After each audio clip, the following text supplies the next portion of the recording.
Rayonda sürücü işi var yoldaşlar, rayonda sürücü işi var. Mən rayondakı sürücü işlərindən də bəhs etmək istəyirəm. Deməli, bunun biri bölgə müdürüdür, biri isə sırf sürücü işidir yoldaşlar. Bu bölgə müdürü olanı avtomobil də tələb eləyir, 3000 manat civarındadır. Amma gəlin ilk öncə adi sürücü işindən bəhs edeyim, D kateqoriyası üzrədir.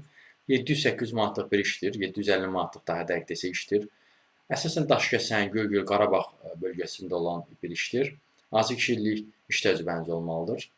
Bu bir variantdır. Sonra bölgə müdürü işi var Qazaxda yoldaşlar. 5 illik iş təcrübəniz varsa bu sahəyə yaxın müraciət eləməyi düşünə bilərsiniz. Yəni, bu sahədə təcrübəniz mütləq olmalıdır. Şəxsi avtomobiliniz olmalıdır. Əmək haqqı fiksdir, amma bundan əvvəl bonuslar da var. Ortalama 2500-3000 manat qazana biləcəyiniz işdir. 5 günlük iş rejimine malikdir.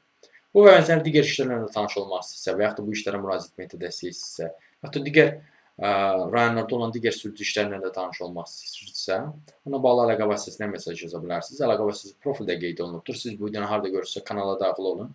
Toğrul Əcəvalı kanal. Kanala daxil olduqdan sonra diqqət eləsəniz profildə əlaqə vasitəsi var. Həmin əlaqə vasitəsini götürüb mesaj yaza bilərsiniz.